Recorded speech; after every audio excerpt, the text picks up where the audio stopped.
Itzenzo libre bat dakar Lizar Begoña idazleak ondutako Gepardo Japoniarrak poema liburuak.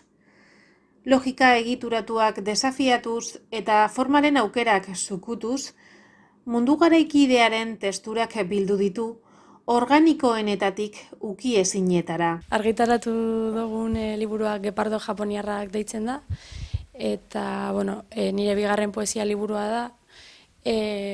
Kasu honetan hartu dut oinarri bezala,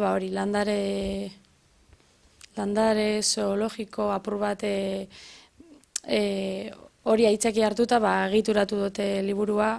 Azten da amaieratik eta azken kapituloa hasiera. Eta gero beste 3 kapitulo ditu eta 3 egiten diote apur bat referentzia landare edo botanika munduari. Liburua bera azten da Gilles Clement izeneko paisajista baten zitarekin, eta honek bere teorian edo esaten duena da,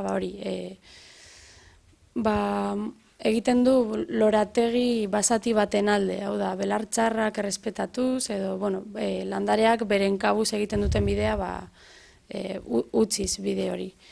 Eta iruditu zait interesgarria liburuaren hasieran sartzea, apur bat daukalako paraleloan edo ez dakit moduren batean osotasuna eman diezaiokelako liburuaren intentzio guztiari, ez? Ez hainbeste eduki aldetik, badauzka keinoak, ez, belartzarrak eta horrelako landarei, baina igual gehiago egitura eta trataera aldetik.